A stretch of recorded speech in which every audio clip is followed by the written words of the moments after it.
Friend Larry Hackett, editor of People Magazine. Good morning, all. Good morning. And boy, this 50 Shades of Grey, every time it comes up, it creates a lot of buzz. Charlie Hunnam, people surprised when he got it, surprised when he drops out. We're talking about casting news for a movie that hasn't been made yet. Listen, they're saying he's too busy, and he very well may be too busy. There was a lot of heat when he was picked by people who sit online and say, no, he's not like the character Christian.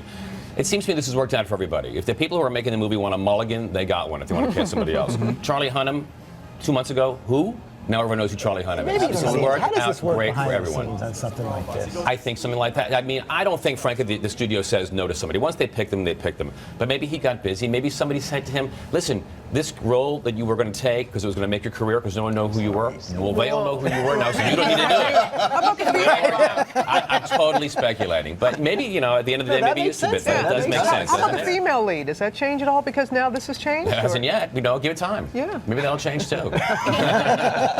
Last night, Oprah sat down with Robin Thicke on The Next Chapter, and that little thing about twerking came up. It did. From the VMAs. What was that, last year? No. I mean, it does seem that way. And Robin described what it was like for him out there. So I'm sitting there, I'm looking up at the sky and I'm singing. I'm not really paying attention to all that. That's on her. I'm like, people ask me, you know, do you twerk? I go, listen, I'm the twerk-E. I'm twerked upon. So Larry's saying it was all Miley. This is the Casablanca school of interviewing. He was shocked that this happened to him on the show. He knew what was going on. Not very gallant. Not very gallant.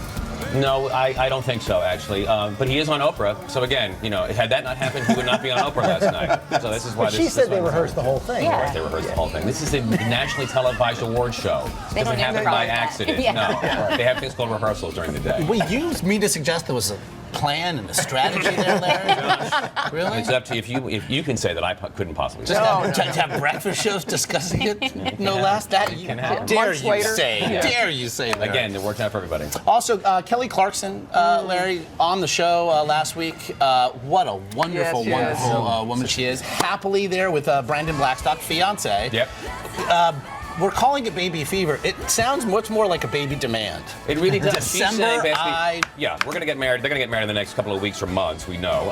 And she's basically saying, my Christmas present, you give me a baby. He has a couple of kids of his own from a prior relationship. And she has said, actually very movingly, that she has found, you know, she was a selfish person. And now taking care of her his children has given her a whole new look about what life is about and what parenting is about. That's great. So she's like, This is kind of a new thing on pre-announcements. Chelsea did it a couple weeks ago. Chelsea Clinton saying, 2014, you're the baby. You know, this is social media, right? This is where people get to talk more and more. We get to know a lot more about people that in the old days was shared in conversations over lunch and maybe on the telephone. Yeah. Now, they spray it all over the place, and we all know what their plans are. And speaking of that, Lauren Conrad tweets out a snapshot of her diamond engagement ring and says, yep, we're on with William Tell. Does that become, you know, a big deal? Lauren Conrad, still, she can create a buzz. Well, she can create a buzz. And look, this is somebody who's like a 360-degree celebrity, right? She was on this show. She has a fashion line. People want to know what she's like. I know that she is she's quite a cover star on style magazines, particularly for young women. Yeah. So people want to follow her lifestyle. This is all part of a lifestyle you know, way of living, basically. And does her appeal spread out among, you know, farther than that group of kids who grew up watching her on the hills now? Has she got a wider spread? I think it may, but again, remember, she's 27 years old, she's getting married. There are millions of 27-year-old men and women who are also getting married. So, I mean, they're following each other's life pattern, I think, and that can be very, very exciting. I just need to say Greg Louganis. A man named William Tell. Yeah, Greg Louganis also did the wedding. Greg Louganis did the wedding, so we need to say congratulations. Yes, congratulations. That's awesome. Wonderful picture that was sent out, too. It looks fantastic. It does look good. Always good to see you there, Good to be Larry. here. Thank you.